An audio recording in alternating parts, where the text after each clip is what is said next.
I am Dr. Shobha Johari, Associate Professor in Botany at LBS Government College, Kotputli. पिछले lectures के continuation में मैं आगे आपको बता रही हूँ रिप्रोडक्शन इन फंजाई।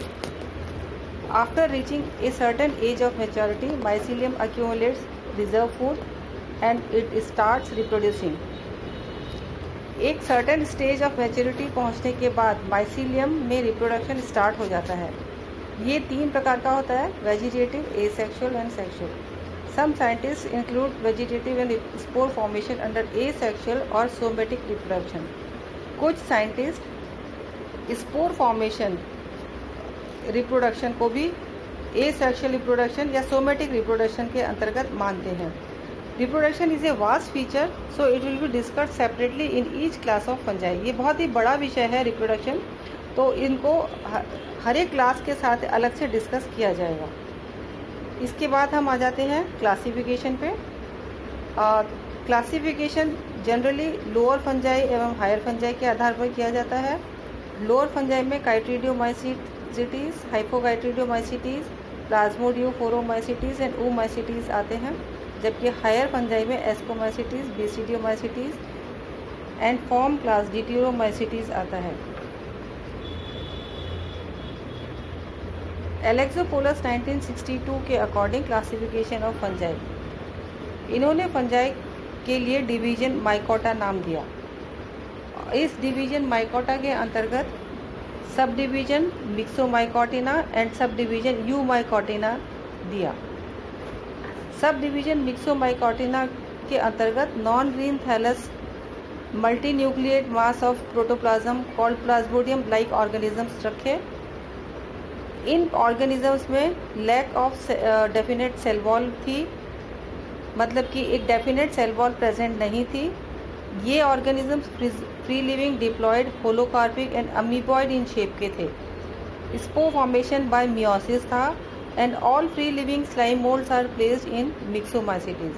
मतलब मिक्सोमाइकोटिना के अंतर्गत सारे नॉन ग्रीन थैलस वाले प्लांट्स रखे गए जो कि मल्टीन्यूक्लिएट थे और जिनका प्रोटोप्लाज्म में कई न्यूक्लियाई थे।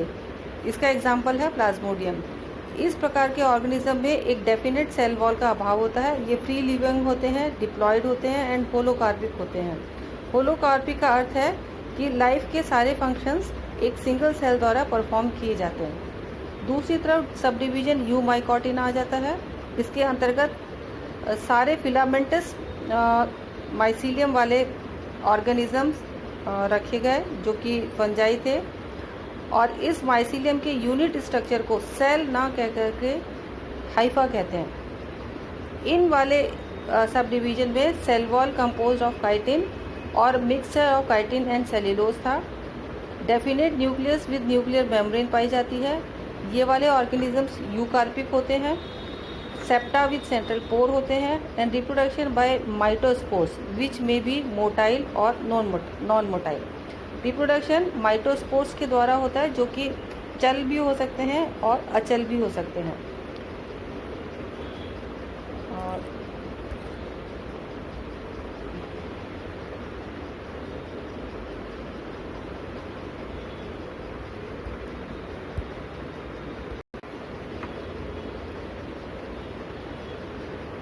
लोअर फंजाई में जो काइट्रीडियोमाइसीटीज, हाइपोकाइट्रीडियोमाइसीटीज, प्लाज्मोडियोफोरोमाइसीटीज एंड ओमाइसीटीज थे, इनके मुख्य कैरेक्टर्स देखिए क्या हैं। इनमें मोटाइल सेल्स पाई जाती हैं। तो ये देखिए, ये एक स्लाइड मैंने यहाँ पर आपके लिए प्रस्तुत करी है। इसमें सभी प्रकार के मोटाइल सेल्स दिखाए गए हैं। जैसे आप ये डायग्राम ए में आप देख रहे हैं, इसमें मोटाइल सेल पोस्टीरियर पोजीशन पर लगा हुआ है जो कि विप्लैश टाइप है। तो ये कैरेक्टर है काइट्रीडियोमाइसीटीज का। जबकि बी डायग्राम में आप देख रहे हैं फ्लैजिलम एंटीरियर पोजीशन पर लगा हुआ है और ये टिंसल टाइप का है। ये कैरेक्टर पाया जाता है हाइपोकाइट्रीडियोमाइसीटीज में। सी डायग्राम में आप देखिए, मोटाइल सेल के एंटीरियर पोजीशन पर बाइफ्लैजिलेट फ्लैजिला है। मतलब कि ये जो मोटाइल सेल है बाइफ्लैजिलेट है, अर्थात 2 फ्लैजिला लगे हुए हैं और इन दोनों फ्लैजिला जो है वो इक्वल साइज के नहीं है। एक छोटा है और एक उससे कई गुना बड़ा है, 3 या 4 टाइम्स बड़ा है। जो छोटा फ्लैजिलम है वो ब्लंट एंडेड है and longer flagellum is tapering है, बहुत इसका तीखा एंड है। फोर्थ जो डी डायग्राम है वो ओमाइसिटीज का है।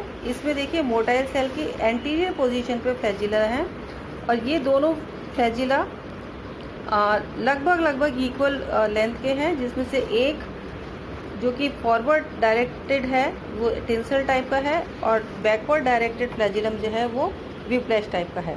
तो ये लोअर फंजाई के कैरेक्टर्स हैं जिनमें कि ये चारों क्लासेस आती हैं। नेक्स्ट स्लाइड में आप देखिए ट्रू स्लाइम मोल्ड्स, इसको दिखाने की कोशिश करी है कि स्लाइम मोल्ड्स कैसे होते हैं। ये देखिए, इसमें एक डेफिनेट सेल वॉल नहीं होता है, मल्टी न्यूक्लिएट सेल ऑर्गेनिज्म है और ये सारे जो न्यूक्लियाई हैं डिप्लॉयड होते हैं। नेक्स्ट आ जाता है मिक्सोमाइकोटिना। जो ऊपर हमने क्लासिफिकेशन पढ़ा है उसी को ही हम थोड़ा डिटेल टाइप में और पढ़ेंगे। Myxomycotina, true slime moulds are included in myxomycotina. ये स्लाइम मोल्ड्स दो प्रकार के होते हैं, acellular and cellular. Somatic phase of acellular type is plasmodium while cellular type is pseudoplasmodium. It is an amoeba-like organism termed as myxoamoeba. These do not fuse in aggregation. ये आपस में मिलते नहीं हैं और एक amoeba-like organisms का association है। They retain their identity but function as a unit until the time of sporulation. ये उस मिक्स अमीबा जो है वो उसके अंदर इंडिविजुअल ऑर्गेनिज्म अपनी आइडेंटिटी को मेंटेन रखता है और ये स्पोरुलेशन के समय ही एक यूनिट के तरह काम करते हैं। Slime moulds have phagotrophic mode of nutrition, hence they are not true fungi. ये अक्सर क्वेश्चन माना जाता है कि स्लाइम मोल्ड्स को हम ट्रू फंजाई माने या ना माने। तो इसका आंसर ये है कि ये ट्रू फंजाई नहीं है, क्योंकि इनका मोड ऑफ न्यूट्रिशन फैगोट्रॉपिक है, इसलिए ये ट्रू फंजाई के अंतर्गत नहीं आ सकते।